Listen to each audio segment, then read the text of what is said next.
Well, both Dov and I, of course, in this home that we're talking, had some connection. You lived here for a while during the mandate, I believe. Yes, I lived here for about 9 months, from the end of May 47 to March 48, when we were all evacuated.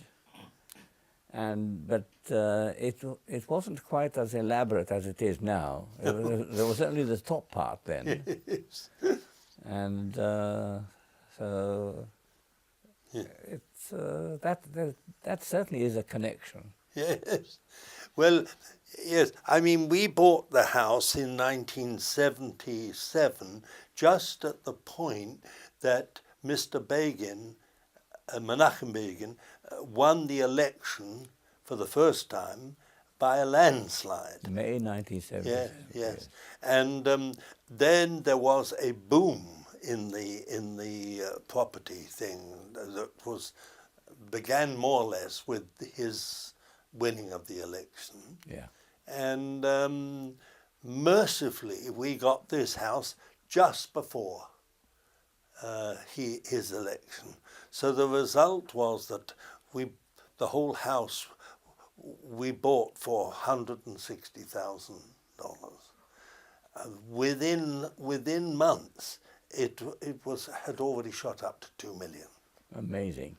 And we had millionaires from Florida, all Jewish millionaires, offering cash for me to give up. And were the two parts joined by then? Yes, yes. So because originally it was the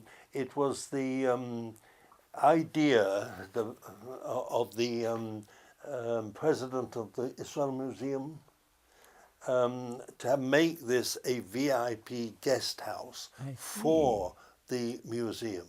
And he sadly, in the Yom Kippur War, his son was killed, and it really destroyed him to a certain extent, and he lost the interest in this as a VIP guest house. So it was pretty well still wrecked. It was not a very pleasant place when I stepped into it.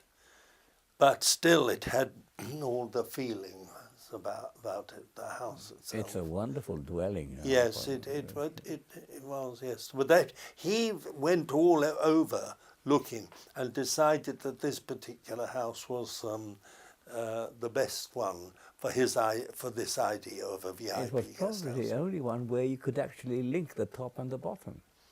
It may well be, it may well be. Of course, they took away the garden. The garden was much bigger. It went right out to the end of the railing here in this little bit of like park.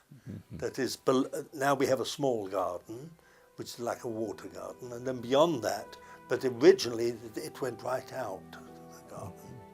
They took that away, you know, the East Jerusalem Development Company.